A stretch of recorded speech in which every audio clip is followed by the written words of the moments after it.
season has been brought to you by Radisson Red, Johannesburg, Rosebank. Style you can bank on.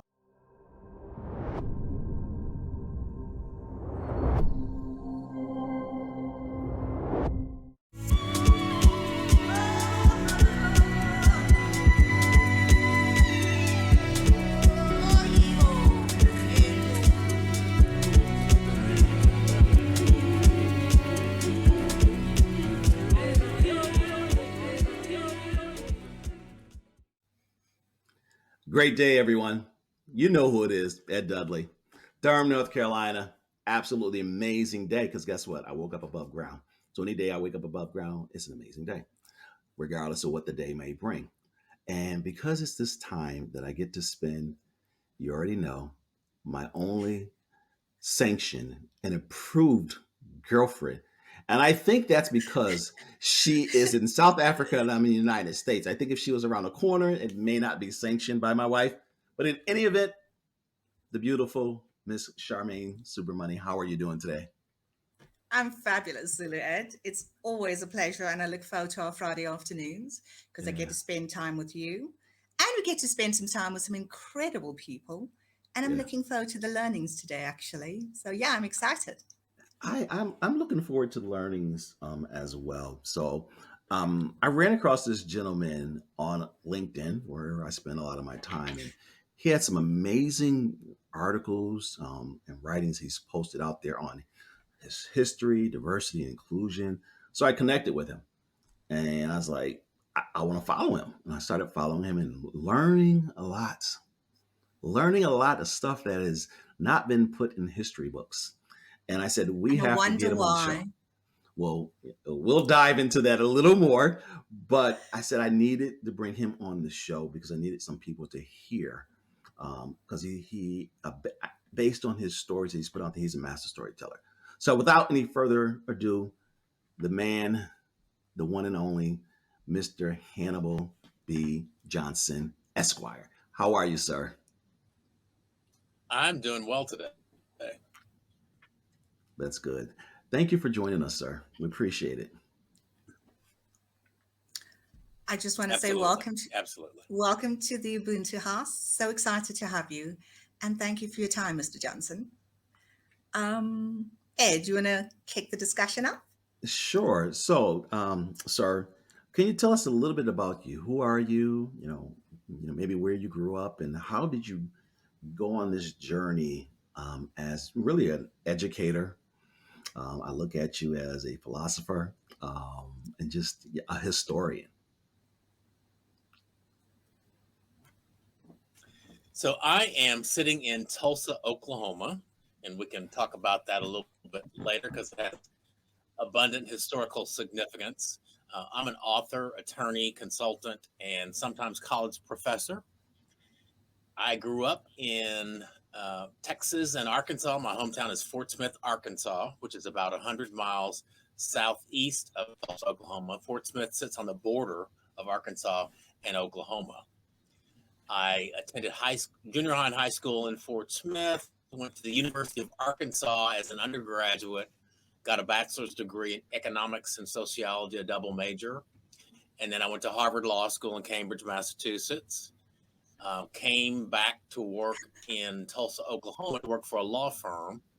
Worked for a law firm for several years, and then sort of went out on my own to do consulting primarily in the areas of diversity, equity, and inclusion and nonprofit leadership and management.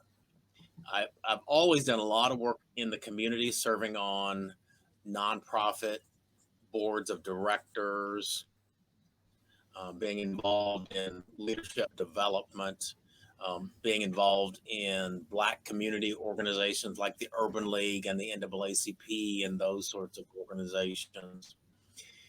And I began writing really as a result of a request from the leading local Black newspaper, the Oklahoma Eagle. They asked me to do a regular guest editorial column. And I did that for a few years, really. And at one point, they asked me to do a series on Tulsa's historic Greenwood district. That's the original Black community here in Tulsa. a community I knew very little about in terms of its history and significance nationally. So I did that series and ended up writing a book really grounded in that series. The book was called Black Wall Street, From Riot to Renaissance in Tulsa's Historic Greenwood District. And this is a community that is known nationally and internationally really for two primary reasons. One is the Black business and entrepreneurial community that was dubbed Black Wall Street for its economic and entrepreneurial prowess. And the other is the devastating act of domestic terrorism that was the 1921 Tulsa Race Massacre. And so that history really was the impetus for my writing, much more writing about that particular history, but also writing about other aspects of Black history as it relates specifically to Oklahoma.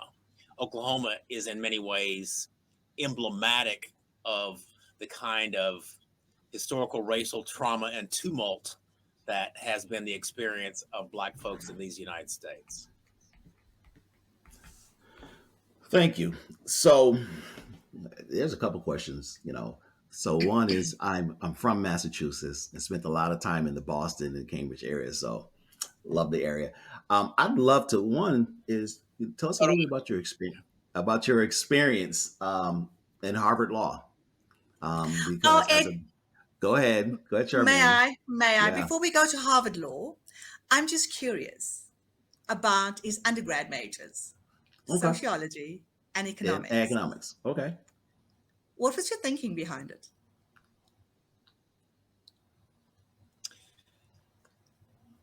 Thinking might be too generous a term. I kind of stumbled into it. How did you? So both economics and sociology are social sciences. I was always, to use a cliche, I was always a people person, very much interested in communities and relationships and that sort of thing. So I gravitated toward those social sciences that are economics and sociology. Okay. No, that's fabulous. As it turns out, it was a really good background. Yeah, really good background. It's a great foundation for the work that you do. So I just assumed that you're quite intentional in your selection. Yeah. So thank you, Ed. Sorry for the interruption. So I wasn't really that intentional. I kind of just found that double major, and even in terms of law school, what I was thinking in terms of law school was, well, if I go to law school, a law degree will enhance my options to do a variety of things, which I think is absolutely true. I'm even more convinced that that's true now. Mm-hmm. And so I decided that I would apply to, I think I applied to 5 law schools, 2 law schools in Arkansas, which is where I was from, the University of Texas Law School, because it's a great law school and it's relatively close in Austin, Texas, Stanford, and Harvard. And so I get accepted to all these schools. I get on a wait list at Stanford. I really wanted to go to Stanford because my sister lived in Northern California, and I thought that would be great. But when I told my sister, who lived in Northern California, that I gotten accepted to Harvard, she said, well, then you have to go to Harvard. I mean, there's really you have to go to Harvard. And so she really convinced me that that was the route to take, which was, I'm eternally grateful for the advice that she gave at that time. My experience at Harvard is probably a little bit counterintuitive because I found particularly the Black students at Harvard to be the most generous, sort of accommodating, helpful, supportive group of Black students that I've ever been around. And so my experience was overall an extraordinarily positive one. It was very difficult the first year for me because of culture shock, because of what's now called kind of the imposter syndrome. Do I really belong here? Because I'm in this class of 500 students. There are probably at least a couple of dozen PhDs, at least, several medical doctors, people who I'm a sort of, I see myself pejoratively as kind of a country bumpkin from Arkansas, and I'm really out of my league. That's my mentality the first year. But once you like any place else, once you learn the system, then you can really appreciate your capacity, your competency, and your worth. Mm. Yeah, that's beautiful. So you're at Harvard now, and I see that you were on the Harvard Civil Rights and Civil Liberties Law Review. What made you gravitate towards being on part of that law review? So I had some upperclassmen who were involved in that particular law journal who encouraged me to work on it. And the work for a law student on that journal, I think I was second year, third year was when I was working on what's called CRCL, Civil Rights, Civil Liberties Law Review. The work is tedious. It's kind of minutia. It's making sure things are cited correctly. Things are spelled. I mean, it's editing. It's the tedium of editing. But really, that's great stuff.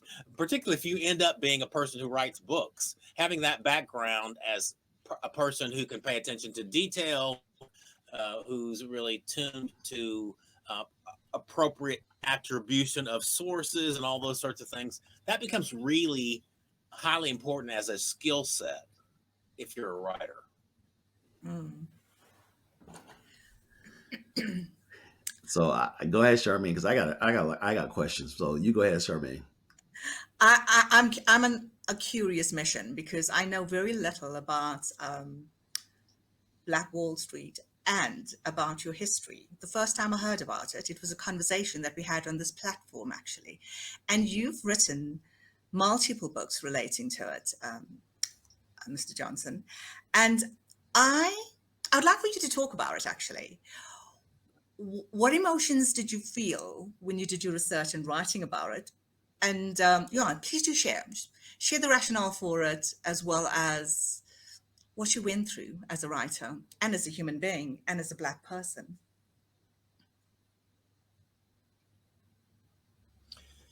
Yeah, well, part of the reason I'm interested in this particular history is that these are narratives that have been largely excluded from mainstream history. And part of that exclusion is purposeful. We don't do a good job, not just here in Tulsa or in Oklahoma, but in these United States and in this world, of giving voice to marginalized people, right? So I saw myself as having an opportunity to give voice to a people and a history that had been sidelined, if not wholly ignored. And my perspective as a Black person telling this history that centers on Black people is, I think, important. So while anybody can tell this story and voice this history, perspective becomes really important as well, because my points of emphasis in this history are different from, for example, there's a professor at the University of Michigan who's from here, who wrote a book in 1982 called "Death in a Promised Land" about the massacre itself. It's a great work. He did a great job, but the perspective is different. How is it different? Well, for me, the story here is not the massacre. The massacre is like a chapter in a larger book. So the story for me is the indomitable human spirit. And so the entrepreneurship, the sense of community, the economics of the community, the triumph over segregation in sort of fits and starts, all that is what's really important to me. And centering on the disaster is not the perspective that I would advocate. That's just a difference in the way based on race we might view the same history. So again, my role is to elevate this marginalized history and to advocate for its full inclusion into the majority history curriculum.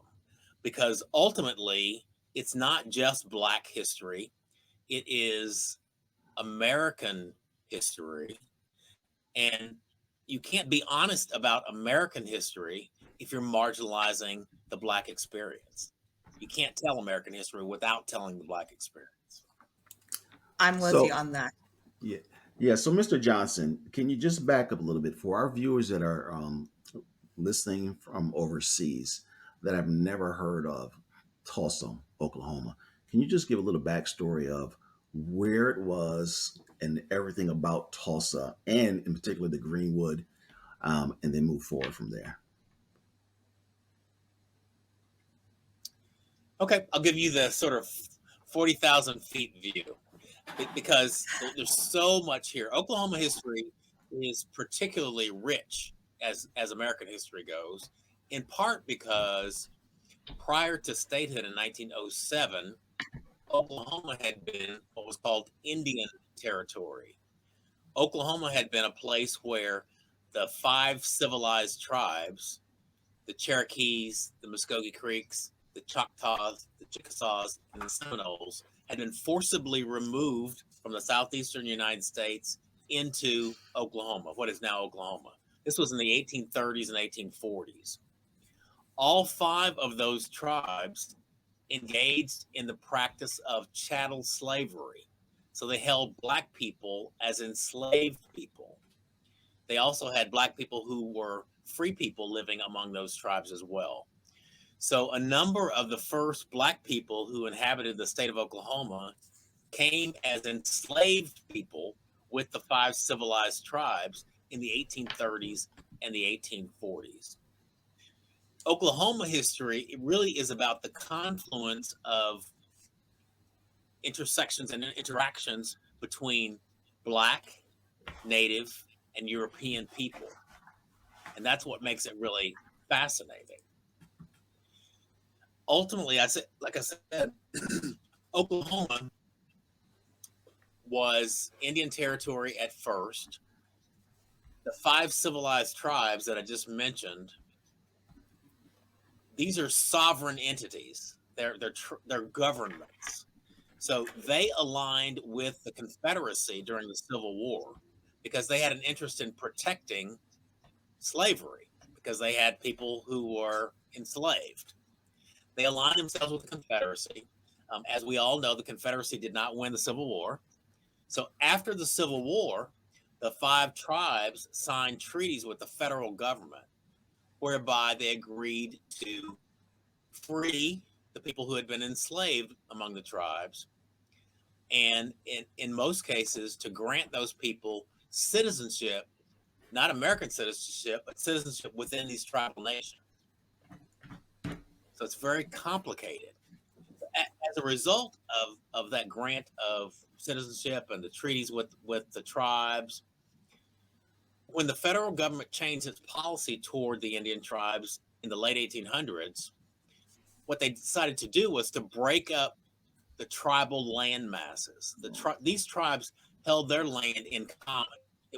Land was not individually owned until the federal government forced that on the tribes in the late 1800s, early 1900s.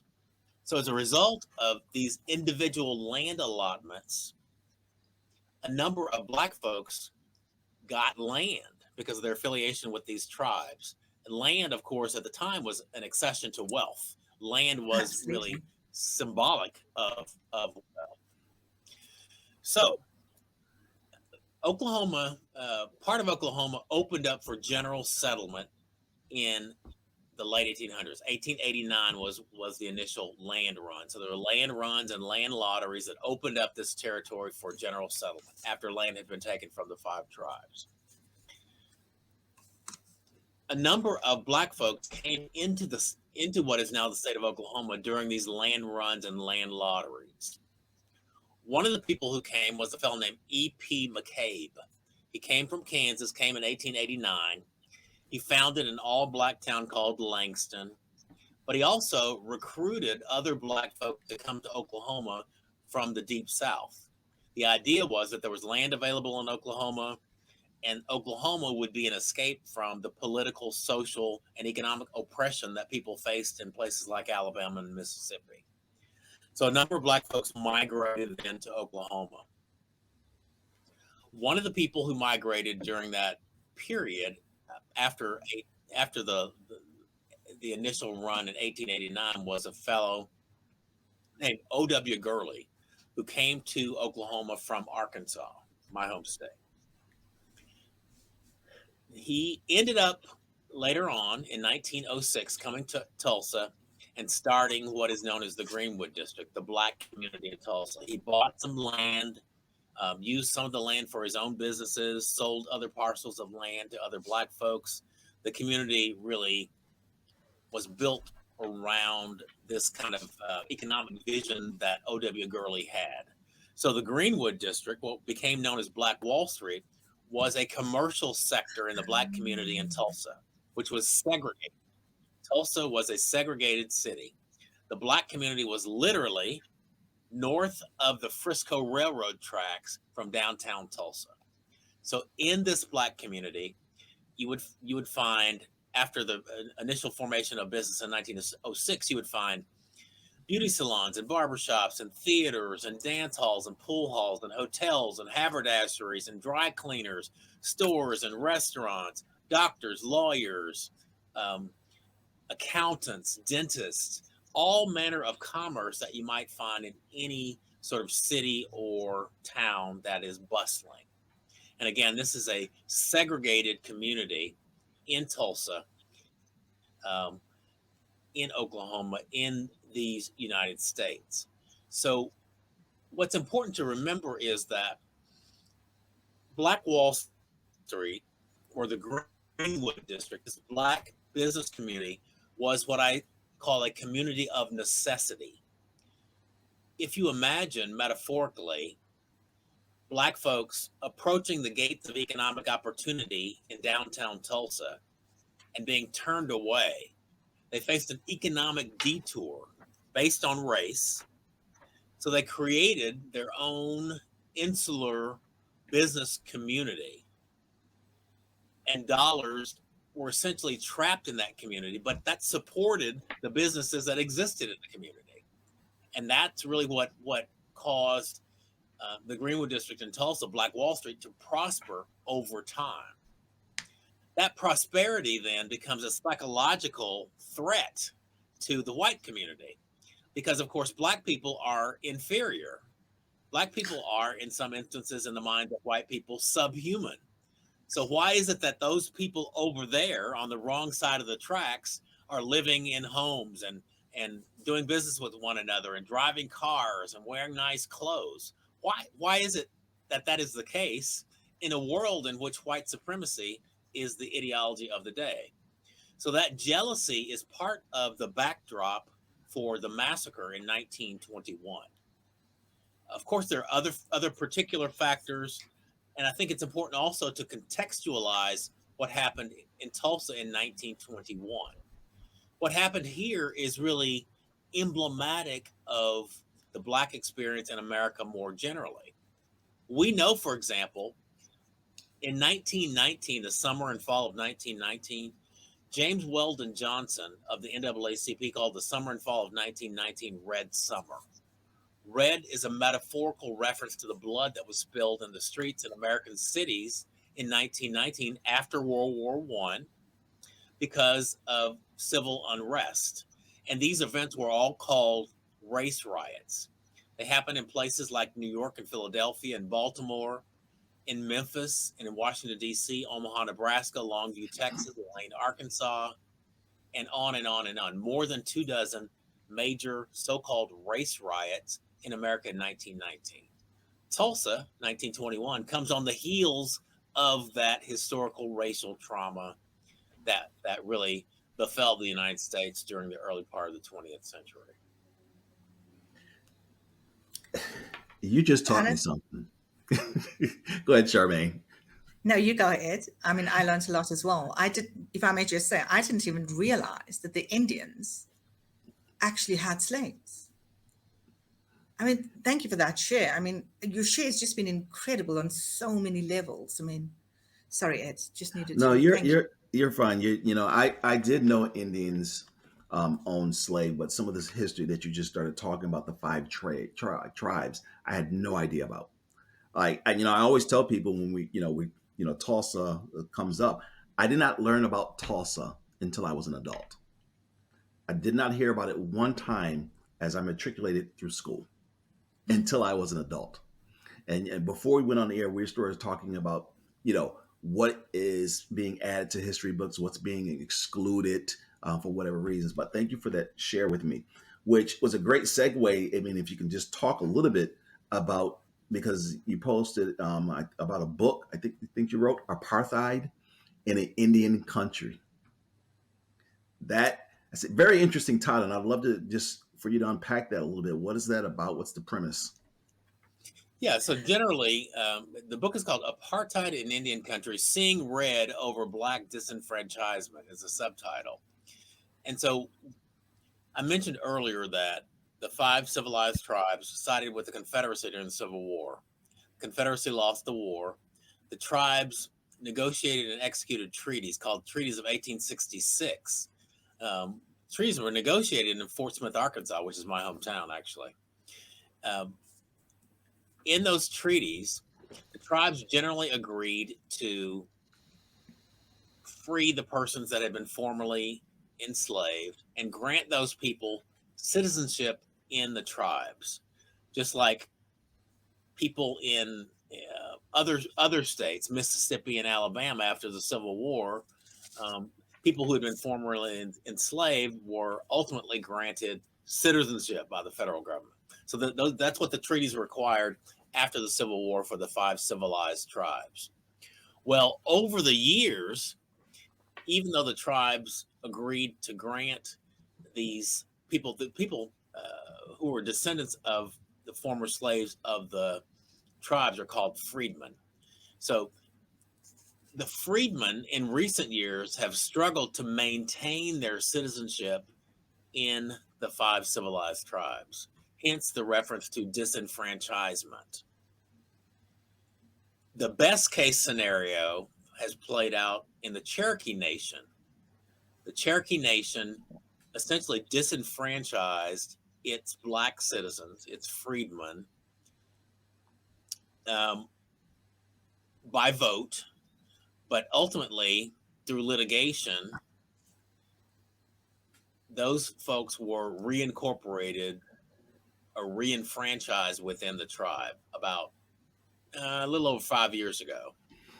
So the Cherokee Nation has been working to sort of reach out to these freedmen, descendants of enslaved Africans that were within the tribe, make sure that they feel a part of and are of the tribes and register for citizenship and all that sort of stuff.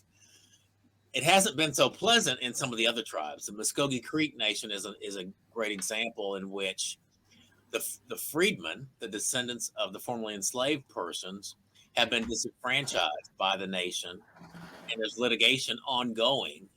Um, who knows how it's going to play out? But the precedent in federal court, based on the Cherokee Nation experience, is that these treaties have been interpreted to require that these tribal nations incorporate the freedmen, the descendants of the formerly enslaved persons.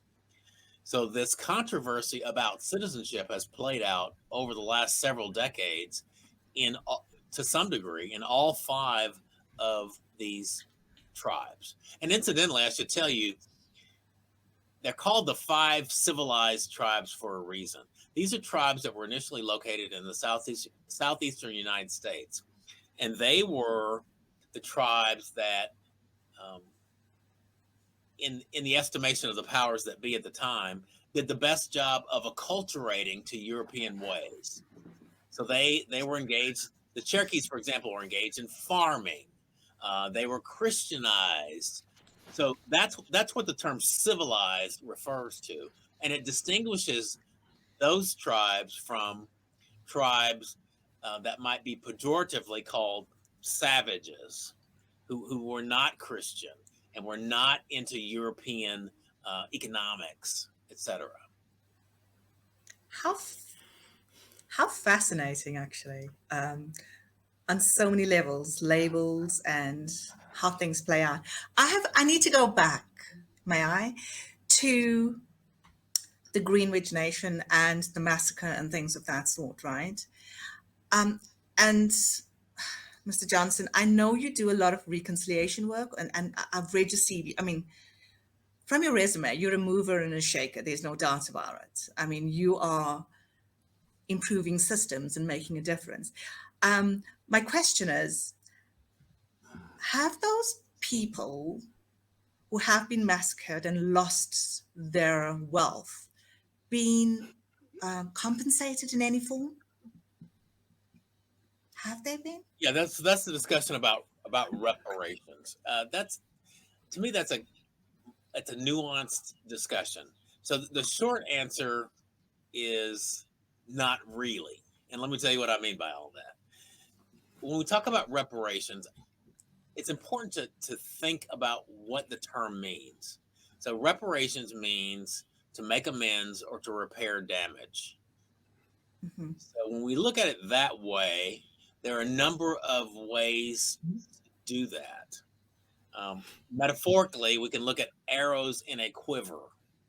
So one arrow in the reparations quiver that we have would be to pay individuals some sort of cash allotments.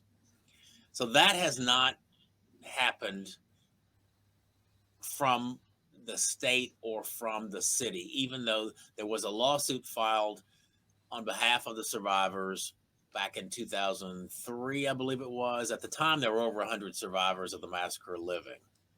The lawsuit was not successful, and it was not successful based on the statute of limitations. Essentially, the court said, if you're going to file this type of lawsuit, you should have done it earlier. You've missed the statute. You can't file it. It's time barred.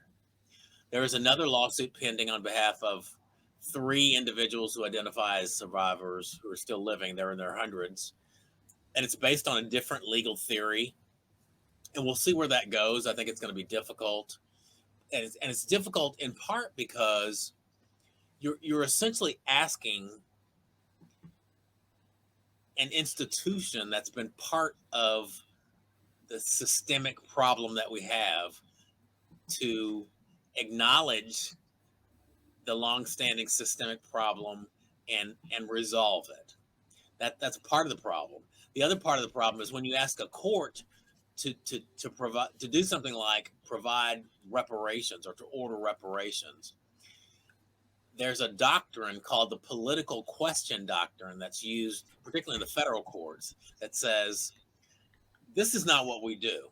This is what state legislatures and the executive branch does. This is not in our wheelhouse. We have a divided government, executive, legislative, judicial. This is not within our purview. And so that's another problem with lawsuits being the way to get cash reparations. Having said all that, there are other important forms of reparations that have been undertaken at various levels. My soapbox has been curriculum reform as reparation. That is to say, if we can change the curriculum and include the actual unvarnished history as part of the curriculum that we teach successive generations, then we will have gone a long way toward repairing the damage that we've done by miseducating folks initially. So that's a form of reparation. Another form of reparation might be what if collectively the state government or the Tulsa government or both targeted financial investments to the economic rehabilitation of the Black community, the community most damaged by the disaster. That would go a ways toward repairing the damage. What if one of the things that we've done recently is build Greenwood Rising, which is a Black History Center, and it's a teaching center. The whole point is that it teaches us about our history, how our history is connected to other histories, and challenges us to get in touch with our own agency, to understand that we have a part to play, a role to play in repairing this damage. So I say all that to say reparation is a huge and important topic. We miss the boat if we singularly focus only on paying cash Sure. outlays to individuals, because the damage is communal, not individual. And to the and though giving money to individuals who can show harm from the event is salutary, I think it's something good. We don't have any control over what the individuals do with those outlays and whether they use those outlays in any way to better the community.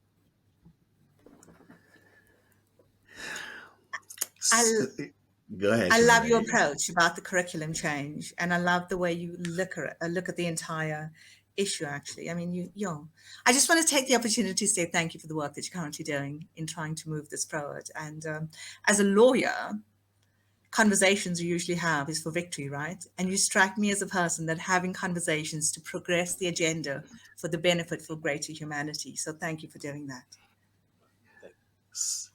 Yeah. I echo everything she says, and I'm learning a lot in this short amount of time. But you brought us something about curriculum reparations, which is that jogged my memory. What are your thoughts on critical race theory? Because we see a lot of individuals trying and actually successfully banning books in a lot of our schools, which is a little troubling to me when you start banning books. I think we're going down a slippery slope. But I'd love for you to talk a little bit about that and your thoughts on critical race theory and just go on a tangent if you like. I really want to hear your thoughts on that. Yeah, it's so interesting. Critical race theory is not a thing. I don't know any teacher in public schools who teaches critical race theory. Is something that's talked about primarily in law schools, and certainly at a graduate school level. And it really is, to me, it's a frame. It's a very straightforward frame through which you look at our history and say, um, how how is race embedded in this history systemically? And that's really what critical race theory does. It looks at our history, and it points out that there are systems and institutions and structures that really are embedded in our polity, and that we need to look at if we really are serious about diversity, equity, and inclusion. Okay, but again, I don't know any public school teacher in Oklahoma who, actually, I don't even know a public school teacher that I can identify who even knows what critical race theory is, let alone how to teach it. It's just something that's too complex for K through 12 students. It's not taught. And what's happened is people on the right have conflated this term critical race theory with any discussion of race and racism. So that they use that label to target any discussion that that really calls out white supremacy and calls out systemic, structural, and institutional racism. Here in Oklahoma, our legislature, in its infinite wisdom, passed a law just like that. It's not. It doesn't use the phrase critical race theory, but it's animated by this notion that critical race theory is being indoctrinated into all of our students nationwide. And this comes from a think tank, a right-wing think tank, that does this model legislation and sends it to mostly red states like Oklahoma.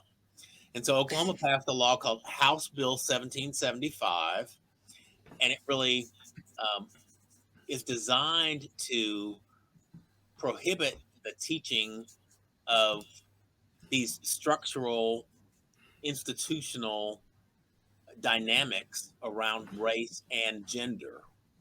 And so, for example, one of the hallmarks of the legislation that people talk about all the time is that it instructs that teachers should not be teaching students information that may make them uncomfortable based on their gender or their race. Well, if you teach American history and you don't make people uncomfortable, then you're not a very good teacher. Absolutely. The history is not comfortable. There might be a number of reasons why you're uncomfortable, but you need to be uncomfortable at some point if you're learning American history. Mm. And so the legislation is really, really problematic. And we've also had the dynamic that you referenced earlier with folks looking at books and what's in the library and are should these books be removed and all that kind of censorship, really craziness.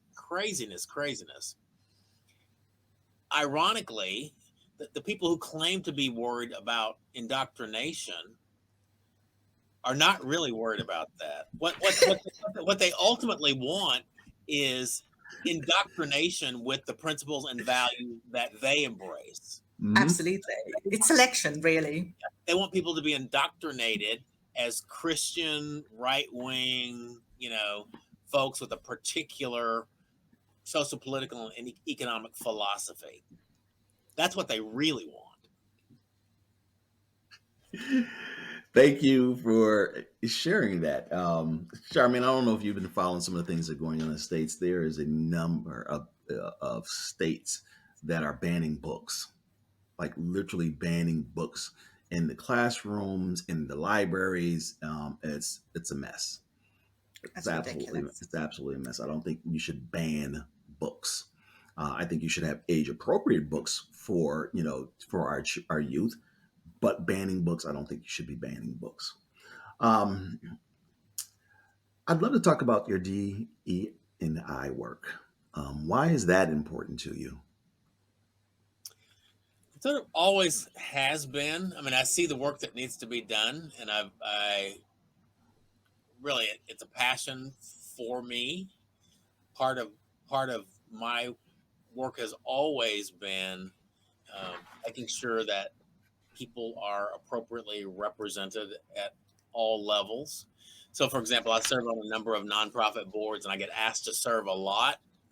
And one of the things that I decide to do is that I have to say no. I mean, I can't do everything, and they don't need me all the time. So I try to have in my mind a number of folks of color that I can recommend. When I say no, I want to be able to say no, but Sure. no, but have you asked Joe Smith, because Joe Smith is blah blah blah.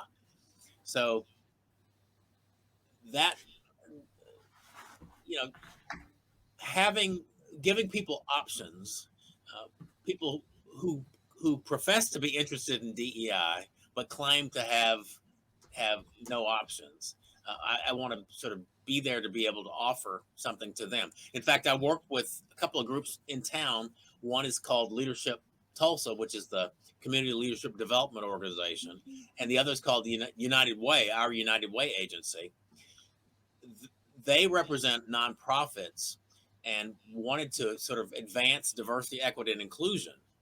And one of the things they were hearing is from these organizations, oh, yeah, we're interested in being more diverse in terms of our board and staff, but we can't find anybody. So we created an organization whereby we bring together people of color and we develop them and train them in the competency of nonprofit board service. And then we have a pool of people. So when these organizations say, yeah, we're really interested in diversity, equity, and inclusion, but we can't find anybody, we say, well, we have a list of 150 people. And one of these people might be suitable for your organization. So I literally have to chime in on this. I tell you I love you. And I want to say I love you. I was trying not to jump out my chair. So last year, one of our largest financial institutions, the CEO, got up and basically said, I do not know of any qualified candidates that we have to serve in some of these senior leadership positions.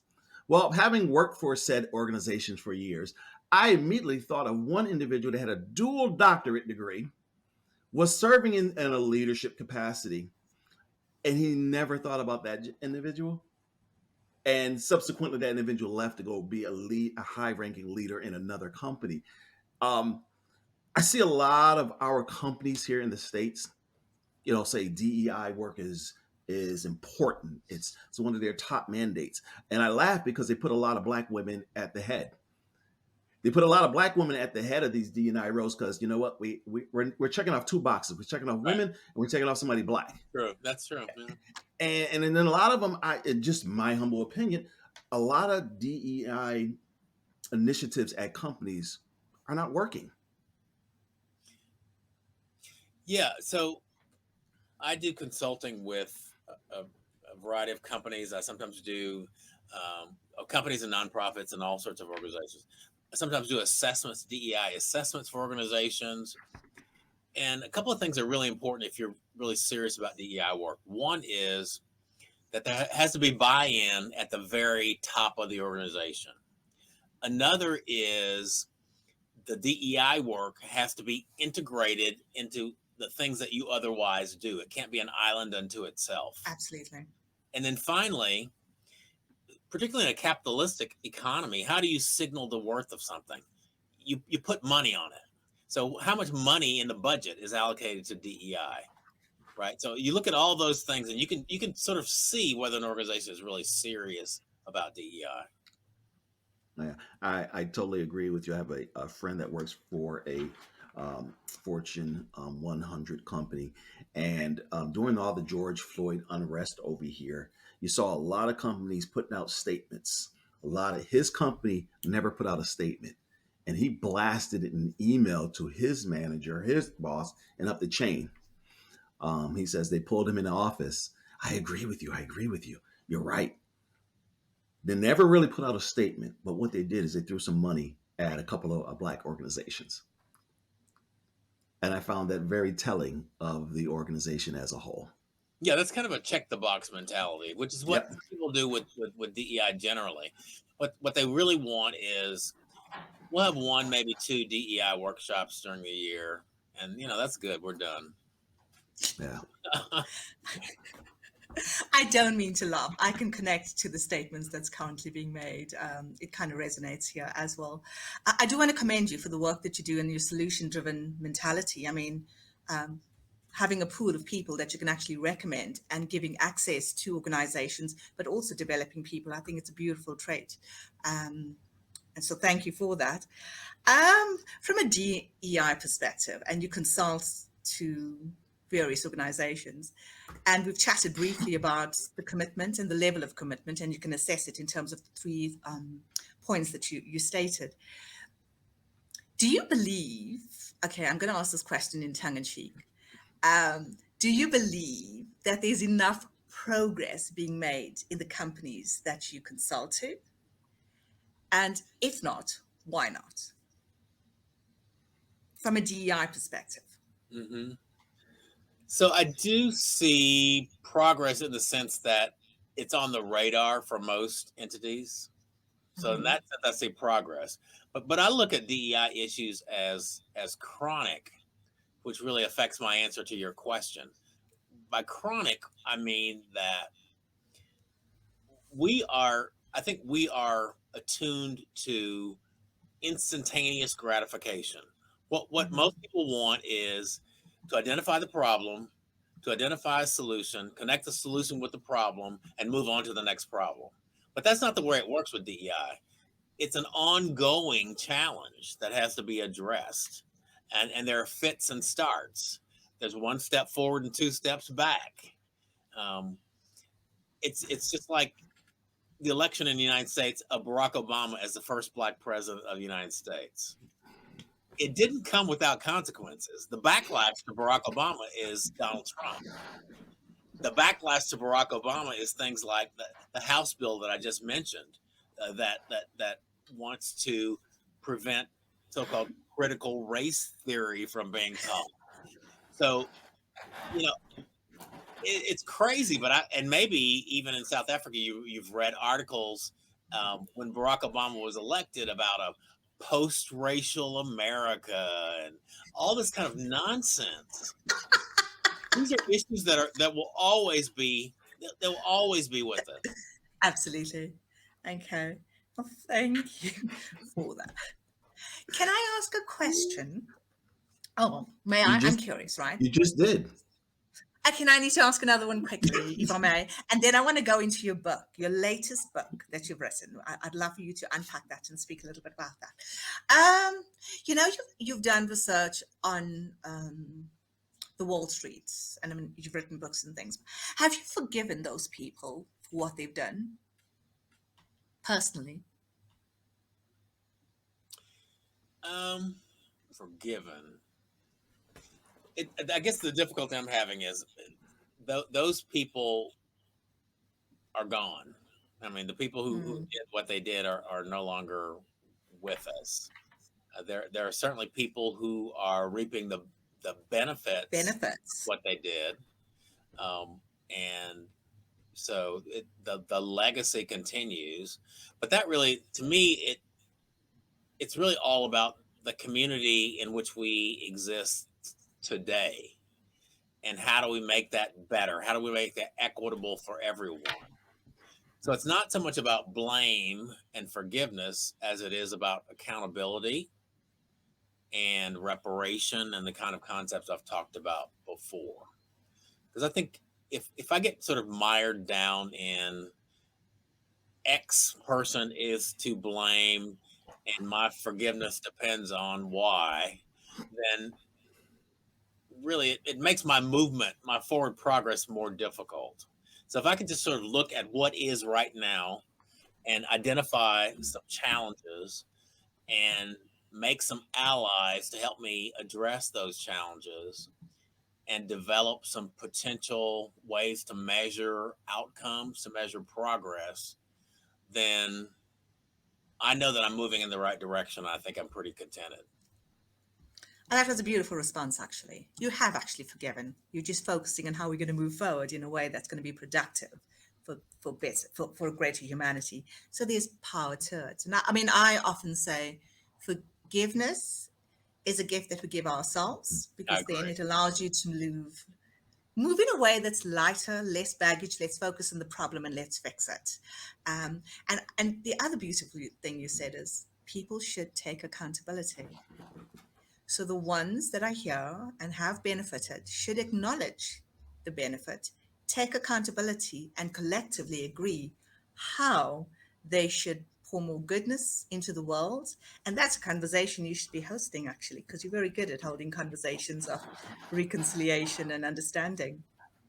Yeah. So in the book, I really focus when I talk about reconciliation in the. Which book? You wrote hundreds of books. So the latest book is called Black Wall Street 100, and America Hundreds. grapples with this historical racial trauma. It was written on the occasion of the 100th anniversary of the massacre, and a substantial part of the book focuses on this notion of reconciliation.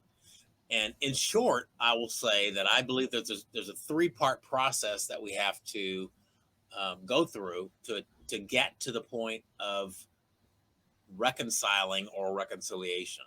And it's an alliterative process that includes acknowledgement, apology, and atonement. Acknowledgement, apology, and atonement. I did it. We did it. I'm sorry. We're sorry. Here's what we're going to do to make it all better. And if we all focus on those three things, then I think we can get to we can join forces on a journey that leads to a better place. I have to be really careful because I think there is a difference between between reconciling and being reconciled. Because I think being reconciled is aspirational. I don't think we ever really get there. But I think we can be in the process of reconciling. Sure. I like that, actually. But that's true to. No, I just said that's beautiful. Go ahead, Jenna. Yeah. But that's true to many things in life, actually, many challenges. the 3-step that you've just indicated. Absolutely. It's such a powerful method to move people forward if there's willingness, actually, on both sides. Oh, thank you. You're so incredible. Talk to me a little bit more about this particular book and what was your highs, your lows? Yeah, I'm just curious. I haven't read, let me just confess, I haven't read any of your books. After today, you need to tell me which one I should start with. I'm on And his then I'm website I'm on his website right now, and I'm trying to figure out. I'm going to order a couple of them. I'm going to use some of them as presents. Okay. Joking. So yeah, so I'm just curious. So share whatever. Yeah, I'm just hungry. Well, the last book, the Black Wall Street 100, American City Grapples with this Historical Racial Trauma, was written to coincide with the 100th anniversary of the massacre. Mm-hmm. And we knew in Tulsa that was going to be a big event. I served on the 1921 Tulsa Race Massacre Centennial Commission that was started by a black state senator, Kevin Matthews. We started that commission in 2015 in the run-up to the centennial. And ultimately, we decided we would do really 2 focus areas. One is education. So we did public service announcements. We did a documentary. We did a summer workshop for teachers to teach them this history and also teach them about pedagogy. How do you teach this history at various levels? And we created Greenwood Rising, the Black Wall Street History Center. In about 2 years, we raised $30 million and we built this history center. We also did work to create the environment for economic development and entrepreneurship. So cultural tourism is a big thing these last few years in the United States. There are people who use their vacation time to go to historical sites, historical spaces to learn and teach their children. And so Greenwood Rising, the history center here, the Black Wall Street History Center, has actually been a real driver. We've had lots of people visiting frequently, and those people who visit, they want to buy a t-shirt, they want to shop in the little shops in the Greenwood district. It really boosts the fortunes of all the small businesses and entrepreneurs in the community. So the book really focuses on what I think and what I thought then was the seminal question that people would have in the anniversary year 2021. And that is, how is the Tulsa of 2021 different from the Tulsa of 1921? And so the book really sort of addresses that question. What progress have we made? What questions linger? What work do we have that remains to be done? That's really what the book focuses on. But it starts out by giving you an overview of all the history. And then it gives you sort of a look at current status in Tulsa today and challenges for the future. Oh, it sounds like a fascinating read, actually. So I'm starting with that one. Yeah. I simply just say thank you for just the I work. can put you both down for what, 200 copies a piece? I'll start. Trust me, if I commit to getting a book, I do, I get it read. I mean, I love books, so yeah. I'm going to get the one. Not just any books, just books that are appealing and interesting that I'm going to learn from, and this sounds fascinating to me. So, because I like poetry, Charmaine doesn't know that. I'm going to get your book titled Incognegro: Poetic Reflections on Race and Diversity in America. Yeah, you will like that because it really is history, and it's going to be some history that you probably are unaware of, but it's told in kind of verse. Yeah. Oh, is it? So you're quite creative as well, clearly. I'm impressed. I like to think I'm creative, but who knows?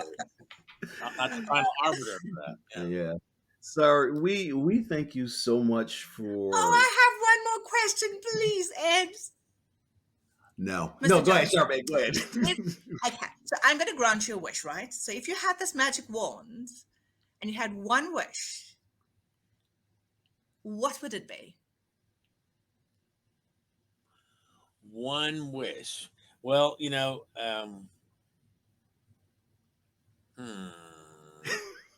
clever answer is one more wish. Okay. I don't have the clever on, so I just want your wish. The sappy answer. I mean, I really do believe this, but it's so sappy and pageant like is peace on earth. But that I don't know. I love that. So I think what I would hope. I know it's not realistic, but I spend a lot of time talking about a concept called shared humanity. Mm-hmm. So my wish is that we could all embrace the notion of shared humanity. And that is that if we all understand the dignity and worth and value of every human being on this planet, then we wouldn't have had a 1921 Tulsa Race Massacre. We wouldn't have had a Holocaust. We wouldn't have had January 6th in these United States. We wouldn't have a lot of these things wouldn't happen. This notion of shared humanity and compassion and empathy is really important. And if I could grant any wish, a wish that would be the wish. I love that. Thank you. That was absolutely beautiful. I, once again, thank you for just so much. I've learned, unfortunately, I've learned so much in just this time we spent together than I did in grade school on a lot of history that has just been not added to our context as we grew up. How do people find you, and how do they find your work as far as your books and literature? Okay, so all the books are available on Amazon.com. That's the easiest way to get them.